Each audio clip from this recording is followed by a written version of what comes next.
বিএনপির খুব কম সংখ্যক নেতা কর্মী আছে যারা মামলা খায় নাই, জেলে যায় নাই, নির্যাতিত হয় নাই।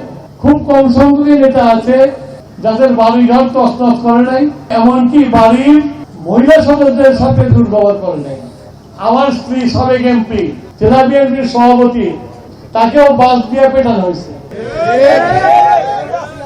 এই নির্যাতনের পরে গণ আন্দোলনের মাধ্যমে, মানুষের জাগরণের মাধ্যমে, গণ উত্থানের মাধ্যমে শেখ হাসিনা পালাতে বাধ্য হয়েছে।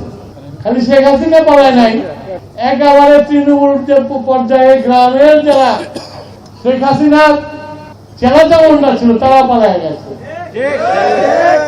আমরা বিএনপিরা কিন্তু কোনদিন পালাই নাই, ইলেকশন করছি, হেরে গেছি, আমরা বিরোধী দলে গেছি। কিন্তু আওয়ামী লীগ এত সুকাম করে বাড়ি থেকে পলায় যেতে হয়। তো এই আওয়ামী লীগের সাথে আমরা লড়াই করছি, লড়াই করে আমরা কখনো জিতেছি, কখনো হেরেছি।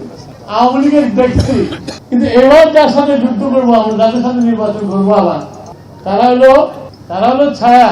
ধর্মের নামে কোথায় কোথা দিয়ে মানুষজনকে বিপথে নেওয়ার চেষ্টা করে, কেউ টের পাইনি আমরা।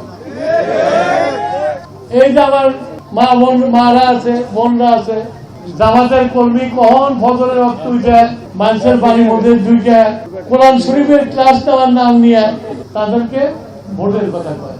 হিরন আরো মিনারেল ওয়াটার মাত্র 50 পয়সায় প্রতি লিটার। কাজটা কিন্তু ধর্মীয় ভাবে খারাপ। আল্লাহ তাআলা বলছে, আমার ধর্মকে তোমার ব্যক্তি স্বার্থে ব্যবহার করবে না।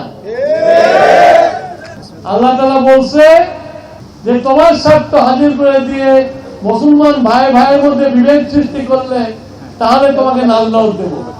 কিন্তু তারা এটাই করতেছে, যে তারা বুঝাইতেছে যে জামাতে ভোট দিলে তারা খুব সেফ থাকবে, তাদের সব হবে।